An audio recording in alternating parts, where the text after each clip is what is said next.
आज प्रधानमंत्री नरेंद्र मोदी ने लाल किले से देश के विकास का विजन प्रेजेंट किया। ये कॉलेजेस और स्किल्स के ट्रेनिंग प्रोग्राम वाली वर्टिकल्स भी तैयार कर रहे थे। आपको हर एक चीज के अंदर आपको अब स्पेशलाइजेशन और स्किल सेट बढ़ाने पड़ेंगे। तो R&D तो बहुत ही जरूरी है।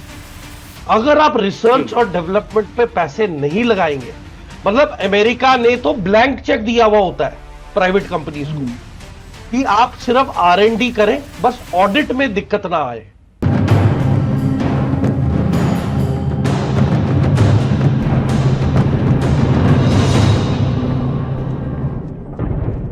नमस्कार, रणक्षेत्र में आपका स्वागत है। मैं राव अवतार पांडे।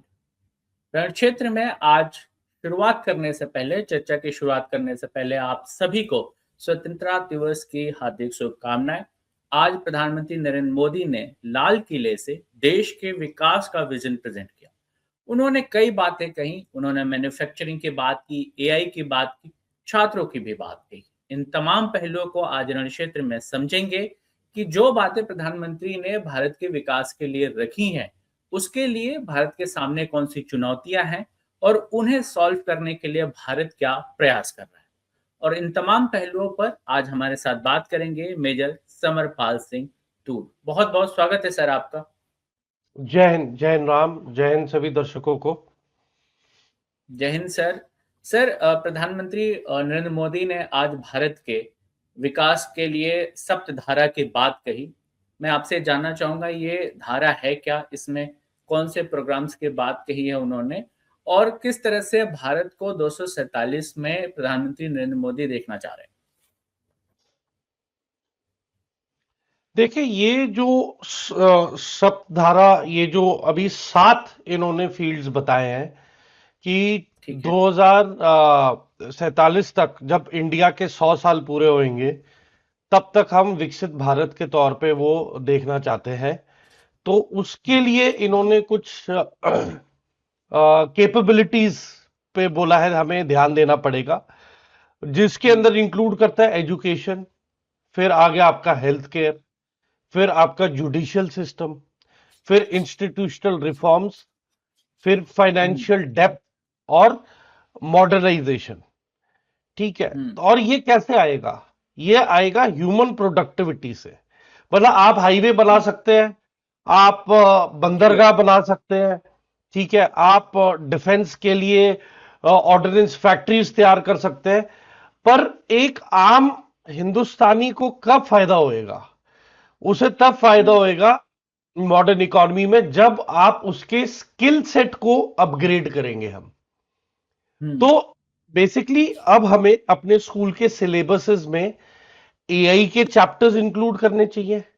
एआई के अलावा जैसे सेमीकंडक्टर्स हो गए, उसको रिलेटेड, उसकी प्रोडक्शन को रिलेटेड हमें फोकस करना चाहिए कि हमें अगर अपने वर्कर्स को स्किल करना है सेमीकंडक्टर, उनके ट्रेनिंग प्रोग्राम्स, उसके ट्रेनिंग इंस्टीट्यूट्स, क्योंकि सेमीकंडक्टर एक ऐसा सब्जेक्ट है कि वो बहुत ही सेंसिटिव और फ्रेजाइल सिस्टम होता है जिसको मैन्युफैक्चर करना पड़ता है, और इसमें बिना ट्रेनिंग किए हुए लेबर का इस्तेमाल नहीं हो सकता, बल्कि मैं तो कहूंगा ठीक कि बात। ये हाईली स्किल्ड लेबर इस पे यूज होगा। और हम्म। अगर अगर हम एक पॉजिटिव तरीके से चाइना का उदाहरण लें, पॉजिटिव तरीके से, तो पहले उन्होंने इंफ्रास्ट्रक्चर बनाया।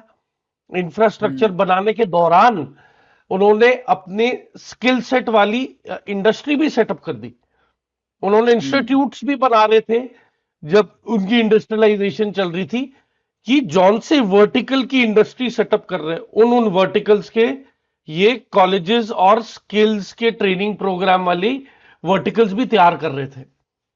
साथ ही साथ सप्लाई चेन की वर्टिकल, तो लॉजिस्टिक्स में रिलेटेड स्किल्ड लोग, कैपिटल से रिलेटेड फाइनेंस की सब्जेक्ट वाले लोग, ठीक है, फिर एक्सपोर्ट के लिए जो इंटरनेशनल एक्सपोर्ट है उसके सब्जेक्ट से रिलेटेड लोग।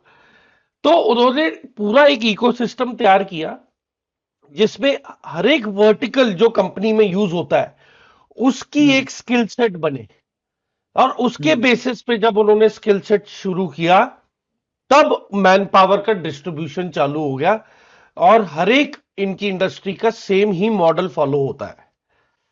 तो ठीक बात एक है। एक मैस लेवल पे चाइना ने ये इंडस्ट्रियलाइजेशन किया, तो उसी तरीके से इंडिया को भी अब अर्बनाइज होना पड़ेगा बहुत ही इंटेलिजेंट तरीके से। अगर हमें हम्म, पता है कि फ्यूचर एआई का है, तो एआई के अब इंस्टीट्यूट्स, जैसे अगर आपको याद होगा, एक टाइम था जब एनआईआईटी की दौड़ थी, एक टाइम था हम्म, जब एमबीए की दौड़ थी। अब समय आ गया जिसपे एआई की दौड़ है, जिसके ठीक अंदर बात। की आपकी कोडिंग और लैंग्वेज भी इन्वॉल्व होती है। तो हमारे पास हम्म, इसका प्री डिफाइंड इंफ्रास्ट्रक्चर तो है, हम्म, कोडिंग एंड लैंग्वेजेस का, सॉफ्टवेयर का।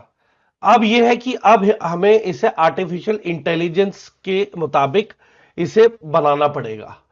तो इसके लिए ठीक बात। हमें अभी से ही इंस्टीट्यूट्स बनाने पड़ेंगे। हमें अलग अलग इकोनॉमिक प्रोडक्शन के जो प्रोसेसेस हैं, उसमें हमें स्किल सेट बढ़ाने पड़ेंगे और ट्रेनिंग देनी पड़ेगी। ठीक है। तो हमारे पास गोल्ड माइन क्या है? हमारे पास है डेमोग्राफिक डिविडेंड।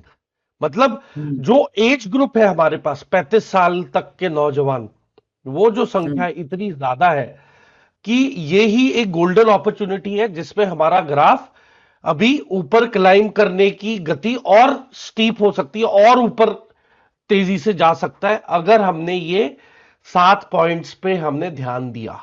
प्रधानमंत्री जी ने मैन्युफैक्चरिंग और क्वालिटी पर भी बात कही और उन्होंने कहा कि अच्छी मैन्युफैक्चरिंग और अच्छी क्वालिटी प्रोडक्ट के लिए R&D, रिसर्च एंड डेवलपमेंट बहुत जरूरी है। आप कितना इसे महत्वपूर्ण मानते हैं रिसर्च एंड डेवलपमेंट का अच्छे मैन्युफैक्चरिंग हब बनाने के लिए भारत देखिए, जापान क्यों कामयाब है? जापान में? ने फोकस ही क्वालिटी के ऊपर किया था कि no hmm, compromise on quality. तो क्वालिटी एक होता है क्यूसी, एक होता है क्यूए।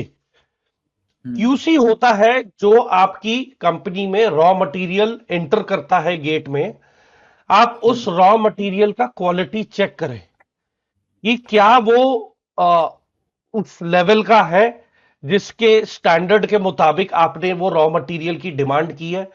क्या वो उसके लेवल तक मीट कर रहा है जो आपने स्पष्टीकरण किया है कि हमें इस टाइप का रॉ मटेरियल चाहिए। तो पहले तो क्वालिटी चेक बहुत जरूरी है। अगर क्वालिटी हम्म, चेक में दिक्कत आ गई, तो आप समझ लें कि आपका पूरा सप्लाई चेन डिसरप्ट हो जाएगा। वो पूरा बैच ही बाद में आपका क्यूए, क्यूए होता है हम्म, क्वालिटी एश्योरेंस, वो लास्ट में होता है कि हम्म, प्रोडक्ट की जो फाइनल ट्रायल स्टेज होती है उसके मुताबिक वो होता है, और उसके अंदर वो चेक करते हैं कि इसके अंदर कितना मतलब जो मेजरमेंट्स है या जो भी रिक्वायर्ड है वो फाइनल प्रोडक्ट को लेके, क्या उसमें हर एक चीज मीट हो रही है। मतलब एक मिली इंच का भी मेजरमेंट में फर्क नहीं हो सकता है। तो ये आर एंड डी के साथ आता है, ये स्किल्स के साथ आता है, और आपको उस प्रोडक्ट की बहुत ही गहराई में जानकारी होनी चाहिए। वो तभी आएगा जब आप स्किल सेट, एक ह्यूमन का स्किल सेट बढ़ाएंगे, आप ट्रेनिंग हम्म, करवाएंगे। ठीक है। क्योंकि देखिए, हर एक कंपनी में आपके पास डेस्क जॉब वाले वर्टिकल भी है। ठीक है। हम्म, तो उन्हें सॉफ्टवेयर से रिलेटेड पता होना चाहिए चीजें। फिर आपके पास मशीन ऑपरेटर है, मशीन ऑपरेटर को पूरा रटा हुआ होना चाहिए कि मशीन कैसे चलती है, उसका मेंटेनेंस साइकिल क्या है। फिर मशीन के हम्म, अंदर जो टूल्स होते हैं, उसके लिए एक अलग से वर्टिकल होता है जिसके लिए एक टूल डिपार्टमेंट होता है। तो वो हम्म, इंसान को पता होना चाहिए कि अ, एक पर्टिकुलर टूल अगर 5,000 आइटम्स बना सकता है, उसके बाद सॉफ्टवेयर में थोड़ी तब्दीली करनी पड़ती है ताकि मेजरमेंट में फर्क ना आ जाए, क्योंकि टूल समय के साथ घिसते रहते हैं।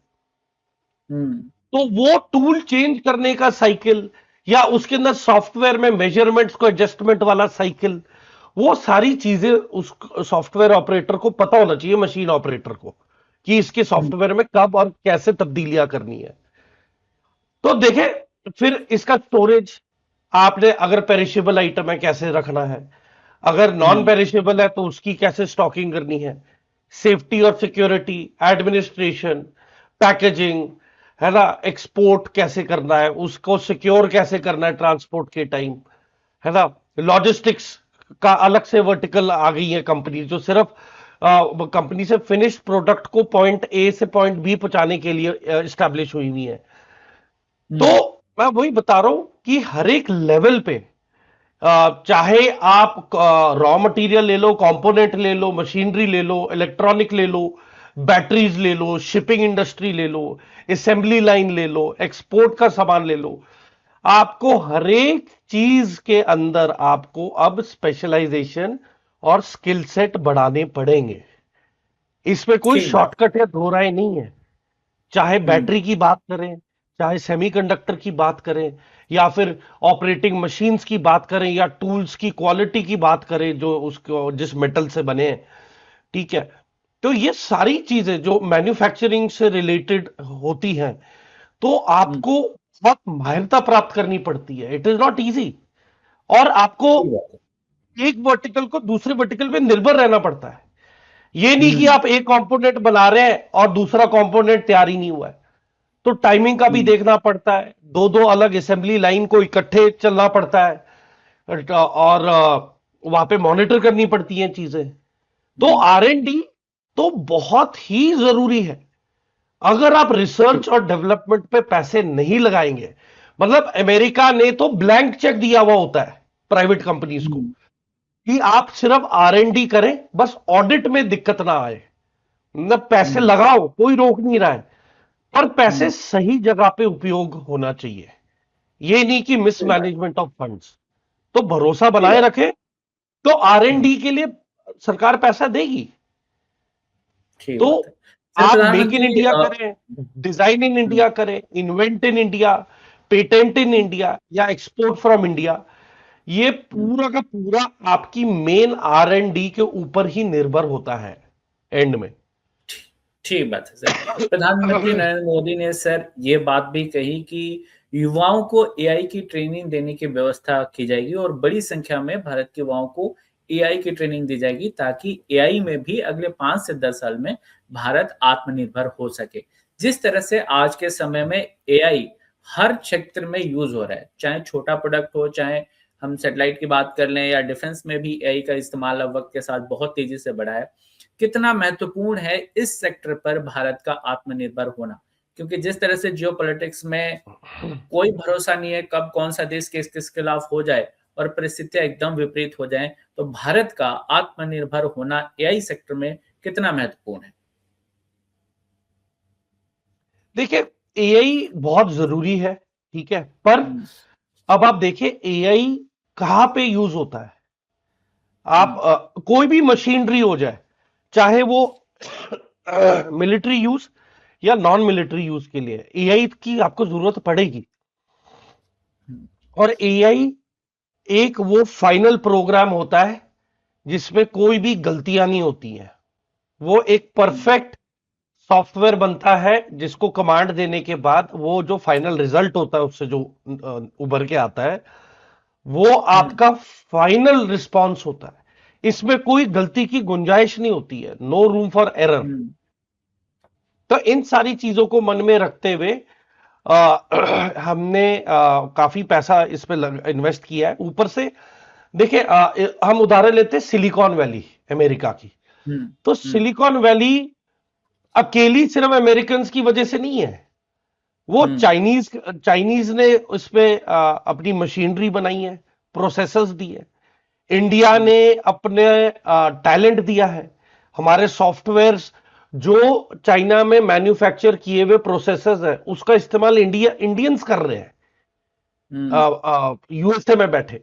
अमेरिकन इनोवेशन के नए फॉर्मूले निकालते हैं, इंडियंस उसको चाइनीज मशीनरी पे अप्लाई करते हैं अपने सॉफ्टवेयर के स्किल के जरिए, और सॉफ्टवेयर के जरिए फिर ये अमेरिकन इनोवेशन को अलग अलग तरीके से एक्सपेरिमेंट किया जाता है कि इससे हम कौन से प्रोग्राम को इफेक्टिव और एफिशिएंट प्रोग्राम को बाहर क्रिएट कर सके। हम्म, तो ये आप एक पर्टिकुलर कंट्री हर एक चीज नहीं बना सकती है, क्योंकि आपके पास एआई से रिलेटेड रॉ मटेरियल और उससे रिलेटेड सारी मशीनरी बनाने का रॉ मटेरियल नहीं होता है। आपको हम्म, कोई ना कोई कंपोनेंट किसी और कंट्री से मंगाना पड़ेगा, क्योंकि उस कंपोनेंट की प्राइसिंग कॉस्टिंग सस्ती होती है, क्योंकि उस कंट्री में वो रॉ मटेरियल ज्यादा मौजूद है कंपेयर सही टू बात। इंडिया।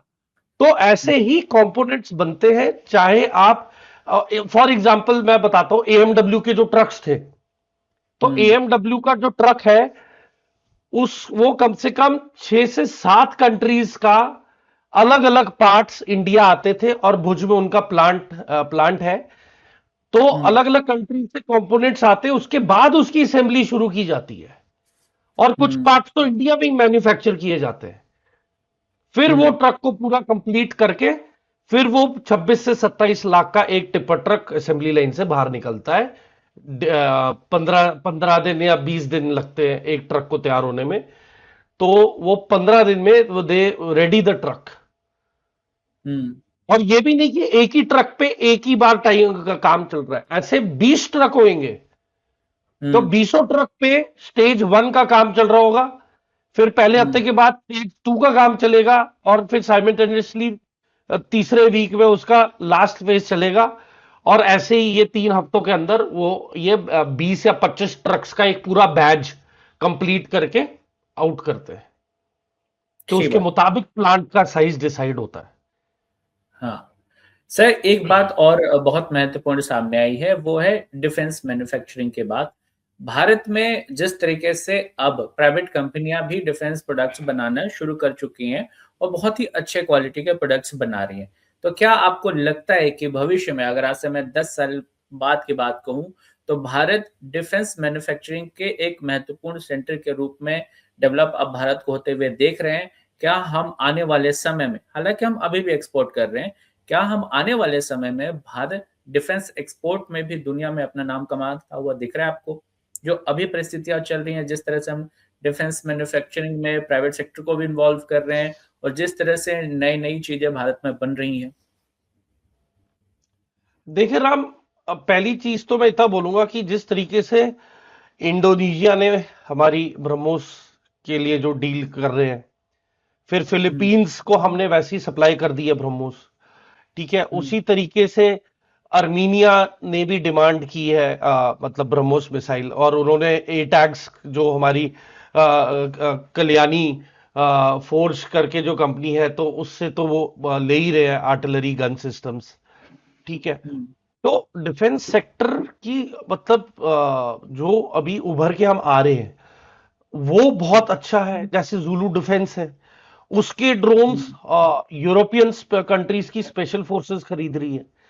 तो ये जो हम्म, निर्भरता है, जो इंडियन मार्केट उभर के अभी आई है, तो इसको ये इसीलिए आई है क्योंकि जो पैरामीटर सेट किए हैं फॉर क्यूसी क्यूए, और जो स्टैंडर्डाइजेशन है इंडिया का जो डिफेंस सेक्टर का, वो बहुत हाई लेवल पे किया हुआ है। क्योंकि देखें, जब आप डिफेंस इक्विपमेंट बनाते हैं, तो एक चीज सारी कंपनीज मन में रखती है कि एक लापरवाही और हम्म, एक सिपाही की जान जा सकती है, एक पूरे एक परिवार बर्बाद हो सकता है अगर हमारे से चूक हो गई। तो हम्म, डिफेंस सेक्टर इंडिया का ऐसे मतलब अपकमिंग है, जिसमें जीरो एरर सिंड्रोम है, जिसमें पूरी कलेक्टिव टीम्स इस तरीके से अप्रोच उन्होंने ली है कि गलती की गुंजाइश नहीं हो सकती, there is no room for error. अगर हुआ, अगर गलती हमसे हुई, तो हमारा ही नौजवान जो सरहद पे बैठा है वो शहीद ना हो जाए। तो हम्म, ऐसे बहुत ज्यादा मतलब आप कह दें कि भरोसा सरकार ने हमें डाला है। उस भरोसे भरोसे को हमने ऑप सिंदूर के द्वारा मीट किया, हम्म, रिजल्ट्स भी मिले, और जिसकी वजह से ये अब जो बजट है प्रिक्योरमेंट ऑफ ड्रोन्स का, वो हम्म, बजट भी बहुत ज्यादा हो गया, 58,000 करोड़ रुपीज। मतलब मैं हम्म, आपको बता रहा हूं, अकेली 2-3 कंपनीज नहीं है जिनको ऑर्डर मिल रहा है, सारी लार्ज मीडियम और स्मॉल स्केल इंडस्ट्रीज, तीनों को ही ऑर्डर मिल रहे हैं ड्रोन्स को लेके। तो हम्म, ये एक अच्छी बात है कि जो इकोसिस्टम बना है, जो भरोसा दिखा रहे हैं और किसी एक कंपनी को ऑर्डर नहीं मिल रहा है, अलग अलग कंपनीज को ऑर्डर मिल रहा है, उससे सबको इंकरेजमेंट होती है कि नहीं हमें और भी अच्छा करना है। तो उसकी वजह से इंकरेजमेंट बहुत मिल रही है। और जिस तरीके से आ, मतलब आप समझे कि एक्सपेरिमेंट चल रहा है, टेस्टिंग चल रहा है, डिजाइनिंग को लेके चल रहा है, मटेरियल की क्वालिटी को लेके चल रहा है, इक्विपमेंट की फैब्रिकेशन कैसे करनी है, R&D पे कितना फोकस है जो प्राइवेट कंपनीज है। क्योंकि अगर R&D में आपने कोई गलती कर दी और आपने गलती से बाई एरर वो ओके कर दिया, तो आपका पूरा मेहनत बेकार है।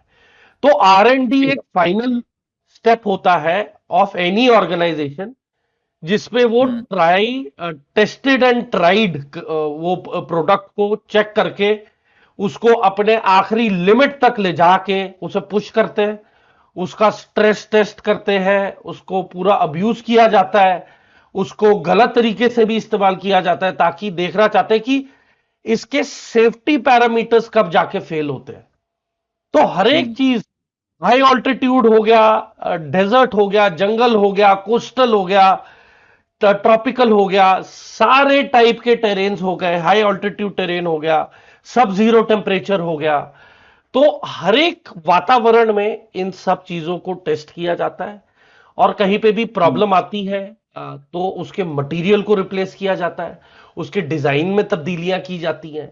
अब जैसे हाई ऑल्टीट्यूड वॉरफेयर में, हाई ऑल्टीट्यूड में हवा बहुत पतली होती है, तो जितनी भी ड्रोन कंपनीज है उन्होंने फिर जो भी प्रोपेलर वाले वेंडर थे, तो प्रोपेलर वाले वेंडर वाली कंपनियों को बोला कि अब ऐसे प्रोपेलर बनाए जो कि हाई ऑल्टीट्यूड में पतली हवा को भी ज्यादा थ्रस्ट दे, ताकि ड्रोन को आसानी से लिफ्ट मिल सके, क्योंकि बहुत ज्यादा जोर लग रहा था और बैटरीज बहुत जल्दी खत्म हो रही थी हाई ऑल्टीट्यूड में। तो फिर प्रोपेलेंट्स पे R&D की, जिससे कि उसके डेसिबल्स का जो शोर है, एक तो वो भी कम हो गया, और उसकी जो एफिशिएंसी थी ड्रोन को ऊपर लिफ्ट करने की, वो भी बहुत अच्छी हो गई। तो ये तो हाई ऑल्टीट्यूड में फायदा हुआ। इसका और भी ज्यादा फायदा हुआ जब हम इन्हीं मशीन्स को हमने मध्य प्रदेश या राजस्थान के डेजर्ट या फिर असम के जंगलों में या मणिपुर के जंगलों में हमने ऑपरेट किया इन विंग्स को लेके, और रिजल्ट वाज वेरी गुड। कि कोई शोर नहीं, कोई आवाज नहीं, एफिशिएंसी बढ़ गई, यूटिलिटी अपग्रेड हो गई। तो मैं वही बोल रहा हूं कि हर एक कंपोनेंट बनाने वाली कंपनी को भी बिजनेस आ रहा है, सारे अपना अपना R&D भी कर रहे हैं। चाहे ऑप्टिक्स हो, वो अपना ऑप्टिक्स पे R&D कर रहा है, प्रोपेलर वाला प्रोपेलर पे कर रहा है, डिजाइन वाला जो होता है ड्रोन की बॉडी का जो चेसी का डिजाइन है वो उसके ऊपर कर रहा है।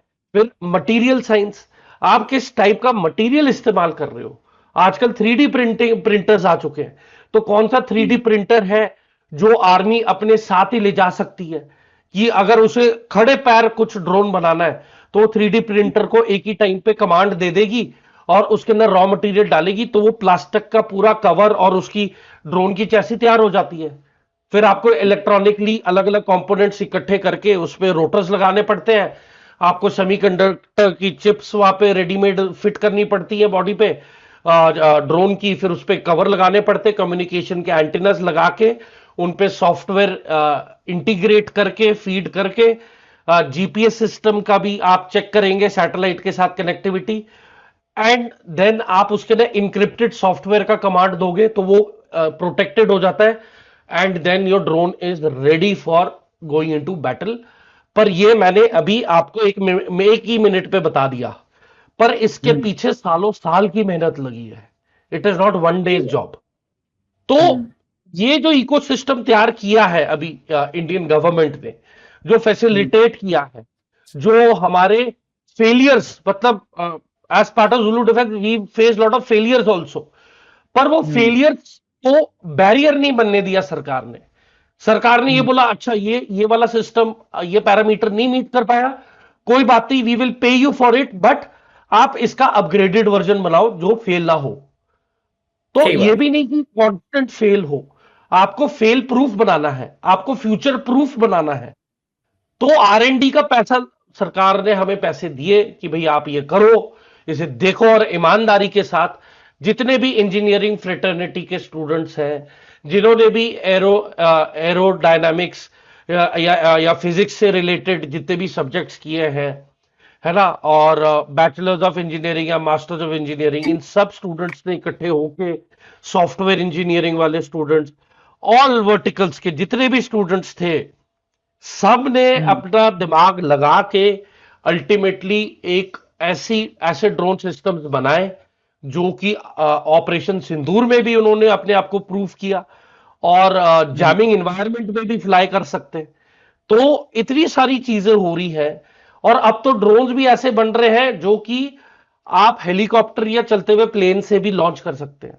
और अकेला यही नहीं है राम, ऑयल और गैस एक्सप्लोरेशन को लेके अब बातें हो रही हैं, न्यू अंडमान निकोबार प्रोजेक्ट को लेके, न्यूक्लियर टेक्नोलॉजी के बारे में भी बात हो रही है कि इसके अंदर हम फ्यूल कौन सा लगा सकते हैं जो एनवायरमेंट फ्रेंडली हो और काफी देर तक चले। ये भी न्यूक्लियर फ्यूल हमने अभी 2 महीने पहले बनाया है। फिर सोलर एनर्जी को कैसे यूज करना है, विंड एनर्जी को कैसे यूज करना है, हाइड्रो इलेक्ट्रिसिटी और हाइड्रो एनर्जी को कहां पे हम इस्तेमाल कर सकते हैं। अब एथेनॉल के लिए बायोफ्यूल्स आ गया है, तो उसको कैसे इस्तेमाल कर सकते हैं।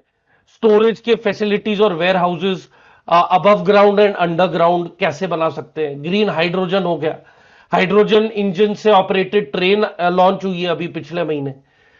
जी। तो बहुत सारी इनोवेशंस हो रही हैं, बहुत सारी चीजें आगे बढ़ रही हैं और हम शिफ्ट होना चाहते हैं from normal fossil fuel to ethanol, ताकि पर्यावरण भी सेफ रहे, गाड़ियों की एफिशिएंसी भी बनी रहे और एथेनॉल के अलावा हम ईवी इलेक्ट्रॉनिक व्हीकल्स को भी इंट्रोड्यूस करना चाहते हैं। और ईवी का जो नेगेटिव नैरेटिव का पैसा फ्यूल कर रही है जो पुरानी स्टैब्लिश्ड कंपनीज है व्हीकल्स की, जो सिर्फ पेट्रोल और डीजल की ही गाड़ियां बना रही हैं और ईवी में अभी नहीं उतरी है, उनका काफी फंडिंग लग रहा है for creating a negative EV vehicle narrative.